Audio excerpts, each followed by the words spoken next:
नमस्कार मित्रों, मैं महाराज कुमार गुप्ता दक्ष स्टडी परिवार में आपको स्वागत करते हैं। यह म्यूजिक क्लास 9 नंबर है मित्रों। यदि आप डायरेक्ट वे में 9 नंबर का वीडियो यदि देख रहे हैं तो मित्रों आपसे रिक्वेस्ट है कि सबसे पहले आप 1 2 3 4 5 6 7 8 वीडियो आप देख लीजिए। और यह जो आज का जो क्लास है मित्रों एमसीक्यू है। क्या है? एमसीक्यू। आपको कम समय में अधिक से अधिक प्रश्नों का हम जिक्र कर देंगे और आपको स्कोरिंग करके मित्रों आपको बताना भी है कि कितना नंबर आपका आया, क्योंकि इसमें सभी के सभी प्रश्न मित्रों हम पढ़ा चुके हैं और वही प्रश्न आपके पास दोबारा लाए हैं। ठीक है, आपको उसी में से क्वेश्चन सिलेक्ट कर करके लाया गया। हम देखते हैं कि कितना नंबर आप स्कोरिंग करते हैं और स्कोरिंग करने के बाद आप कमेंट्स में मित्रों जरूर बताइए कि आपका कितना नंबर आया। कुल आपको मित्रों 50 प्रश्न है, 50 प्रश्न में कितने आपके आंसर सही हुए। तो मित्रों आज का प्रथम प्रश्न आपका है, नाद के कितने गुण हैं? नाद के कितने गुण है, या फिर पूछ सकता है कि नाद के कितने विशेषताएं हैं। मित्रों कुछ सेकेंड हम छोड़ देंगे, उस समय में आपको आंसर कमेंट्स में दे देना है। नाद के कितने गुण है मित्रों? तो नाद के आपको 3 गुण है या 3 विशेषता है। आंसर क्या हो जाएगा? पॉल। ठीक है, अगला आपका प्रश्न मित्रों कि संगीत में कितने वर्ण हैं? संगीत में कितने वर्ण हैं? आप जरूर बताइए कि संगीत में कितने वर्ण हैं। तो इसका आंसर मित्रों आप कमेंट्स में फट से बता दिया कीजिए कि संगीत में जो वर्ण है मित्रों 4 वर्ण है। कितने वर्ण है? 4 वर्ण। ठीक है, अभी डिटेल्स में हम नहीं बता रहे क्योंकि यह एमसीक्यू एक प्रकार का है और एमसीक्यू में हम डिटेल्स आपको नहीं बताएंगे। ठीक है, फटाफट लेकर के चलेंगे। नाद के कितने प्रकार होते हैं? तो मित्रों नाद के आपको 2 प्रकार होते हैं। नाद के कितने प्रकार होते हैं? 2 प्रकार होते हैं मित्रों। आपको कमेंट्स में तत्काल आंसर दे देना चाहिए कि नाद के कितने प्रकार होते हैं। तो मित्रों आंसर क्या है? 2। इसका आंसर क्या है? सही, मतलब बॉल। अगला आपका प्रश्न मित्रों कि सप्तक के कितने प्रकार होते हैं? तो सप्तक के मित्रों कितने प्रकार होते हैं? तो मित्रों सप्तक के आपको 3 प्रकार होते हैं। सारे के सारे प्रश्न आपको मित्रों हम जिक्र कर चुके हैं पहले। आप जरूर कमेंट्स में आंसर दिया कीजिए कि सप्तक के कितने प्रकार होते हैं। तो 3 प्रकार होते हैं। अगला प्रश्न मित्रों कि मध्यम ग्राम की कितनी मूर्छनाएं होती है? तो मध्यम ग्राम की मूर्छनाएं जो होती है मित्रों 7 होती है। कितनी होती है? 7, मतलब सी नंबर। बार बार बता रहा है कि सभी प्रश्न का आंसर आप कमेंट्स में जरूर दिया कीजिए। अगला आपका प्रश्न है कि निम्नलिखित में से वैदिक स्वर कौन सा है? निम्नलिखित में से वैदिक स्वर कौन सा है मित्रों? तो इसका आंसर आपको बताना है इसमें से कौन वैदिक स्वर है। तो मित्रों बताते चले कि इसमें से वैदिक स्वर कोई नहीं है। ठीक है, अगला आपका प्रश्न है कि विकृति स्वरों का प्रयोग सर्वप्रथम किस ग्रंथकार ने किया है? विकृति स्वरों का प्रयोग सर्वप्रथम किस ग्रंथकार ने किया है मित्रों? कुछ समय आपको छोड़ दे रहा है, तो इसका आंसर आपको हो जाएगा सारंगदेव। किसने किया है? सारंगदेव ने मित्रों किया है। अगला प्रश्न पर हम लोग बहुत ही बेहतरीन तरीका से ध्यान देंगे।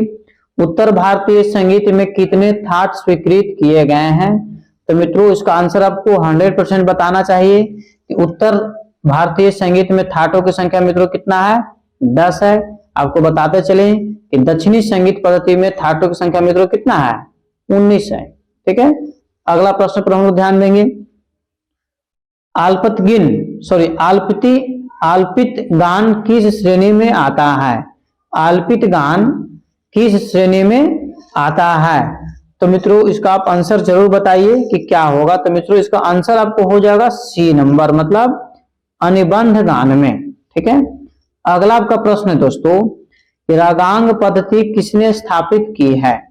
रागांग पद्धति किसने स्थापित की है? तो मित्रों इसका आंसर हो जाएगा श्री नारायण मोरेश्वर खरे।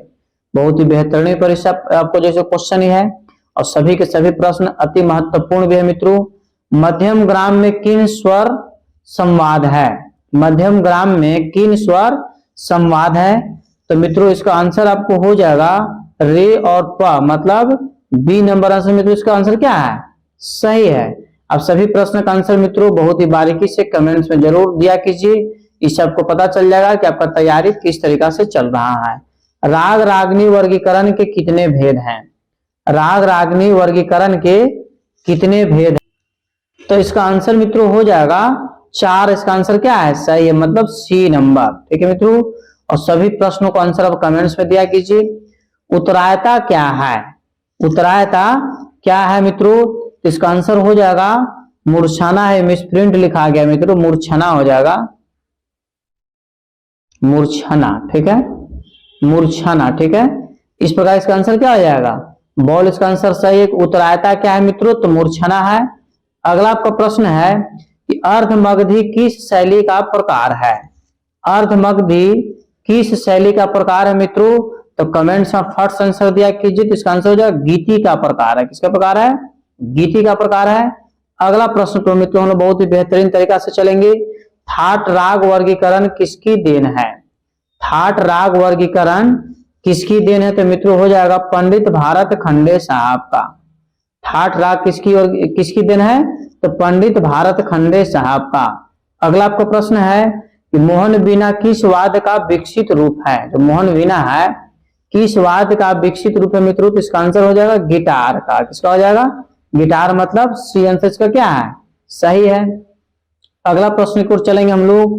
भारत खंडे के अनुसार किस श्रुति पर कोमल धैवत लगते हैं, तो मित्रों इसका आंसर आप कमेंट्स में बताइए कि भारत खंडे के अनुसार किस श्रुति पर कोमल धैवत लगते हैं, तो 16वीं श्रुति पर। बोल इसका आंसर क्या है, सही है।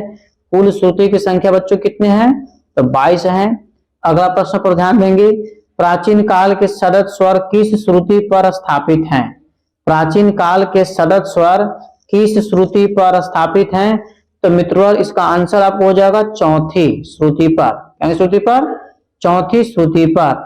अगला प्रश्न है दोस्तों आपका कि वेंकटमुखी, यहाँ पर लिखाएगा वेंकटमुखी द्वारा कितने स्वरों का निर्णय लिया गया है, मतलब वेंकटमुखी साहब जैसे कितने स्वरों का निर्माण किए हैं, तो इसका आंसर हो जाएगा मित्रों 72 स्वरों का निर्माण किए। कितने स्वरों का, 72 स्वरों का वेंकटमुखी साहब के द्वारा पूछ जाएगा तब, ठीक है। अगला आपका प्रश्न है कि राग वर्गीकरण पद्धति का उल्लेख किस ग्रंथ में सर्वप्रथम मिलता है, राग वर्गीकरण पद्धति का उल्लेख किस ग्रंथ में सर्वप्रथम मिलता है मित्रों, तो इसका आंसर हो जाएगा नाट्य शास्त्र में। आपको मित्रों बताना है कि नाट्य शास्त्र के लेखक कौन है, तो भरत मुनि है। कौन है, भरत मुनि, आपको याद होना चाहिए। नाट्य शास्त्र के लेखक कौन है, तो भरत मुनि है। अगले प्रश्न पर ध्यान देंगे। उदग्र शब्द किस गायन विद्या से संबंधित है, उदग्र शब्द किस गायन विद्या से संबंधित है, तो मित्रों इसका आंसर हो जाएगा प्रबंध से संबंधित है। किससे है, प्रबंध से। ए पर आंसर क्या है, सही है। अब सभी प्रश्नों का कमेंट्स में आंसर दीजिए और लास्ट में बताइए कि कितना आपका आंसर सही हुआ।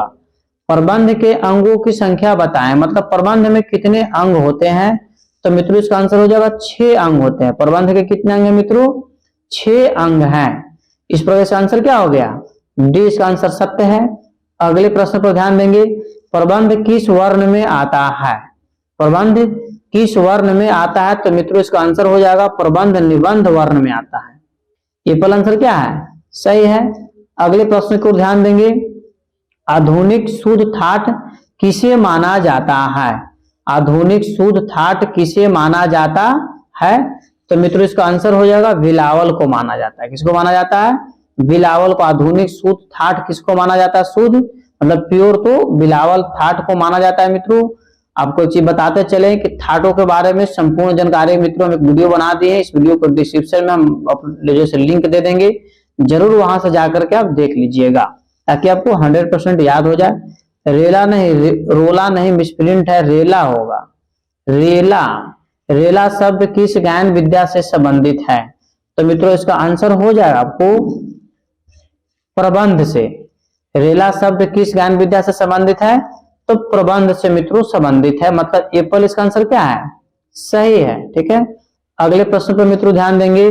धमार गायन विद्या निम्न में से किससे संबंधित है, तो मित्रों इसका आंसर हो जाएगा होरी से। धमार गायन विद्या किससे संबंधित है, होरी से। सभी प्रश्न जितने भी मित्रों इसमें प्रश्न आपके पास हम लाए हैं, सभी के सभी प्रश्नों को हम पढ़ा चुके हैं, इसलिए जो एमसीक्यू टेस्ट लगाए हैं ताकि आपको पता चले कि कितना स्कोरिंग आ रहा है। अगला प्रश्न है, ध्रुपद शैली का आविष्कार किस शताब्दी में हुआ था, तो मित्रों इसका आंसर हो जाएगा 15वीं शताब्दी में। ठीक है। ध्रुपद शैली का आविष्कार कितवीं शताब्दी में हुआ था, 15वीं शताब्दी में हुआ था। मित्रों बताते चले कि ध्रुपद शैली का जो आविष्कार किए थे ग्वालियर के राजा मानसिंह किए थे। कौन किए थे, ग्वालियर के राजा मानसिंह मित्रों किए थे। आपसे पूछ सकता है कि राजा मानसिंह विश्वविद्यालय संगीत का कहाँ है? तो ग्वालियर में ही है। अगले प्रश्न का हम लोग बारीकी से ध्यान देंगे। धमार गायन शैली किस ताल में गाई जाती है? धमार गायन शैली किस ताल में गाई जाती है? बताइए मित्रों क्या इसका आंसर होगा। ठीक है, कुछ समय आपको हम देते चलेंगे ताकि आप आंसर देते चले। धमार गायन शैली किस ताल में गाई जाती है? तो इसका आंसर है मित्रों बी, मतलब बॉल आंसर क्या है? सही है। अगले प्रश्न पर मित्रों हम लोग ध्यान देंगे। सिद्धेश्वरी देवी किसके लिए प्रसिद्ध है? तो सबको आपको जानते होंगे, सिद्धेश्वरी देवी, गिरिजा देवी और सविता देवी। ठीक है, इस सभी के सभी ठुमरी के लिए प्रसिद्ध है। सविता देवी, सिद्धेश्वरी देवी और गिरिजा देवी किससे संबंधित है? तो ठुमरी से संबंधित है। ठीक है, अगला प्रश्न है कि डागर बानी के प्रवर्तक कौन है? डागर बानी के प्रवर्तक जो है मित्रों ब्रज चंद है। ब्रज चंद मतलब डॉग, आंसर क्या है? सही है। अगले प्रश्न पर मित्रों ध्यान देंगे। पंडित रविशंकर किस घराने से संबंधित है? अति महत्वपूर्ण प्रश्न आपका है कि पंडित रविशंकर का संबंध किस घराने से है? तो मित्रों इसका आंसर हो जाएगा मैहर घराने से। गलत लिखा हुआ है, मैहर होगा, मैं ह और मैहर घराने से। एप्पल। पंडित रविशंकर का संबंध किस घराने से है? तो मैहर घराने से मित्रों। अगला प्रश्न पर ध्यान देंगे। टप्पा गायक मियां शौरी किस राजा के आश्रय में थे?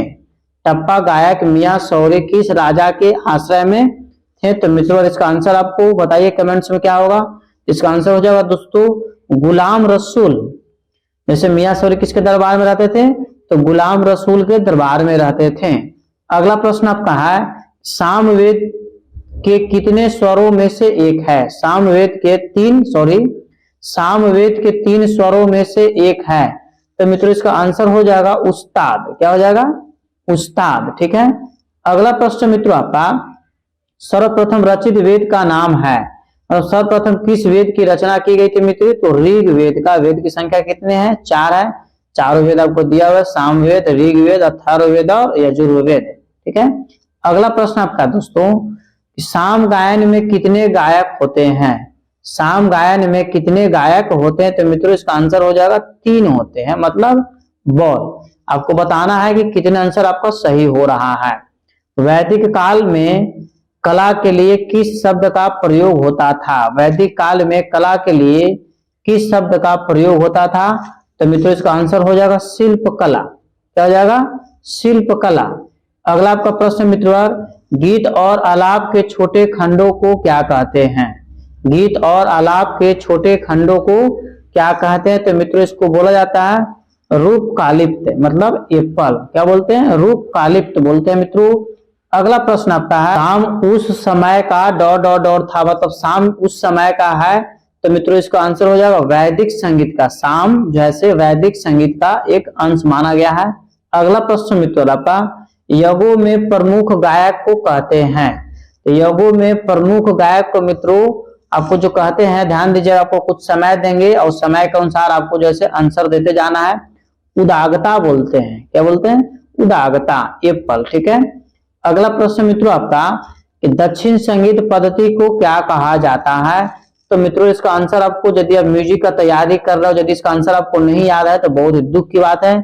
दक्षिण संगीत पद्धति को मित्रों कर्नाटक संगीत पद्धति भी बोला जाता है और उत्तरी संगीत पद्धति को हिंदुस्तानी संगीत पद्धति के नाम से जाना जाता है। अगला प्रश्न आपका है ध्रुवा ताल में कितनी मात्राएं होती है? ध्रुवा ताल में मित्रों कितनी मात्राएं होती है? तो इसका आंसर हो जाएगा 14 मात्रा होती है। ध्रुवा ताल में कितनी मात्रा होती है बच्चों? 14 मात्रा होती है। अगला प्रश्न है कि कर्नाटक संगीत में कृति के कितने अंग हैं? कर्नाटक संगीत में कृति के कितने अंग है? तो मित्रों इसका आंसर आपको हो जाएगा 3 अंग है। ठीक है, कर्नाटक संगीत में कृति के कितने अंग हैं? तो 3 अंग है मित्रों। अगला प्रश्न पर बहुत ही बारीकी से ध्यान दीजिए। हिंदुस्तानी संगीत का कौन सा राग कर्नाटक संगीत के मोहनम से मिलता है? ठीक है, तो बताइए बच्चों क्या आंसर होगा। इसका आंसर मित्रों तब तक बताते कमेंट्स में आप दे दीजिए। इसका आंसर हो जाएगा भूपाली। क्या हो जाएगा? सी, भूपाली। अगला प्रश्न मित्रों आपका कर्नाटक वीणा का नाम किस शहर से संबंध है? कर्नाटक वीणा का नाम किस शहर से संबंध है मित्रों? तेजौर गलत लिखा हुआ, तंजौर होगा। क्या होगा? तंजौर। मतलब एप्पल। ठीक है, कर्नाटक वीणा का नाम किस शहर से संबंधित है? तो तंजौर से मित्रों। और अगला प्रश्न आपका है कि पुरंदरदास की रचना किस भाषा में है? तो पुरंदरदास की रचना जो मित्रों है कन्नड़ भाषा में है। आपसे पूछ सकता है कि कर्नाटक संगीत का जनक किसे माना जाता है? तो पुरंदरदास को ही माना जाता है और इनकी जो रचना है मित्रों कन्नड़ भाषा में है। अगला प्रश्न है कि अचल स्वर कौन सा है? मतलब अचल स्वर कौन सा है? तो मित्रों इसका आंसर हो जाएगा प।